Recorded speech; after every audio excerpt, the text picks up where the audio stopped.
Sephiroth, Fabled Soldier, whose market price is $33.46, is a very powerful black commander from the Final Fantasy set. He lets you sacrifice your own creatures when he enters or attacks to draw cards, and whenever a creature dies, you gain 1 life, and each opponent loses 1 life. Let's see how to build him. First off, we have cards that could find a spot in any deck. Ophiomancer, whose lowest market price is $1.31, is a 3-mana creature that lets you make a 1/1 Death Touch token on every single upkeep, not just on your own, but even on your opponent's as well.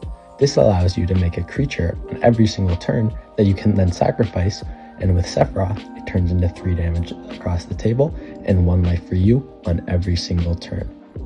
Avenger of the Fallen is a creature whose lowest market price is 90 cents. Whenever you attack with him, his Mobilize ability will allow you to make 1/1s that will then sacrifice themselves, and with Sephiroth out, you get to drain the table every single one of your turns when you attack. Endrixar, Master Breeder, whose lowest market price is 70 cents, is a creature that'll make X black tokens whenever you cast a black spell, where X is that spell's mana value. These 1/1 tokens can be sacrificed to deal tons of damage with Sephiroth. Blood Artist is a creature that has an ability just like Sephiroth's. Whenever another creature dies, you gain 1 life and you deal 1 damage to each of your opponents. 2 other cards just like this are Zulaport Cutthroat and Marionette Apprentice. These cards make creatures dying just so much more impactful. Great includes for any Sephiroth deck. Next up is a Reassembling Skeleton, a creature that'll let it return itself from the graveyard to your battlefield for 2 mana. This allows you, if you have enough mana, to just keep bringing it back, and if you have a sacrifice outlet, just keep sacrificing it with Sephiroth or Blood Artist, dealing tons of damage and gaining tons of life with just 1 card. Viscera Seer is what I believe to be an include in every single deck. A 1-mana creature that gives you a free sack outlet is just so good. Any creatures that you have that are tokens or just fodder that you can just sack to just scry becomes so powerful with Sephiroth out. A Cursed Marauder is a creature that when it enters, it makes each of your opponents sacrifice a creature. There are many other creatures that kind of have the same ability. They can always go into your Sephiroth decks, because when you cast them, it's just going to be 4 Sephiroth triggers, and you're removing some of your opponent's creatures. The last card I believe should be an almost auto-include into every Sephiroth deck is Skull Clamp. This equipment is $3.58 at its lowest market listing, but for this price, you get an equipment that allows you to turn all of your tokens or fodder creatures into card draw. Next up is budget picks. Starting us off, I have Marauding Blight Priest. Lowest market price, 13 cents. This creature is going to deal 1 damage to each of your opponents whenever you gain life, which is just going to turn into a ton of damage with your life gain creatures like Blood Artist or Sephiroth. Then, Morbid Opportunist. Lowest market price, 16 cents. This is a creature that whenever another creature dies, you get to draw a card. With all of the sacrifice that we want to be doing and having all the creatures dying, we're going to be drawing a ton of cards. However, we can only do this once per turn.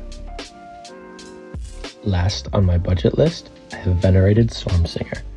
Lowest market price, 12 cents. This card has like a 2-in-1. Whenever he attacks, he's going to mobilize, making tokens that are going to die, and he has an effect like Sephiroth's, where you gain life and you deal damage to your opponents whenever something else dies. 4 mana is quite a lot, but the fact that he has both of these abilities makes him a great option. Now, let's take a look at some combos. Using Warren Soul Trader, Forsaken Miner, and Sephiroth plus a sack outlet will give us a win on the spot. We can make infinite treasures by sacking our Forsaken Miner. Whenever our Forsaken Miner dies, Sephiroth will deal 1 damage to target opponent. Whenever we deal damage to the opponent, we'll trigger the crime, allowing us to get Forsaken Miner back with the treasure token. For our second winning combo, we'll need Gravecrawler, Carrion Feeder, and Pitiless Plunderer. It's kind of like the last one, but with Carrion Feeder, we can sacrifice our Gravecrawler, that when it dies, we'll get a treasure, that we can then use to get Grid Color back, because Carrion Feeder is a zombie. Sacrificing him a bunch of times with Sephiroth out will gain a bunch of life and deal damage to that and win the game. For our fourth and final set of cards, we have sleeper picks. Sephiroth decks are often going to have single turns that can completely swing a game, where you gain a bunch of life and deal a bunch of damage to your opponents. Darkness is a 1-mana instant that has a fog effect that'll allow you to get to those turns.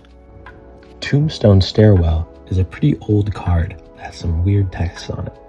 Basically, you and all of your opponents are going to make a bunch of zombies that you can basically then choose whenever to sacrifice the enchantment, and all of those zombies are going to die. So with Sephiroth out, you get to deal a ton of damage and gain a ton of life off of those die triggers. The last sleeper pick I have is Ogre Slumlord, whose lowest market price is only 18 cents. Whenever another non-token creature you control dies, you get to make a 1/1, just basically allowing you to have value whenever your stuff is removed. Comment down below which commander you want to see next, and thank you guys so much for watching. I hope you have a great rest of your day.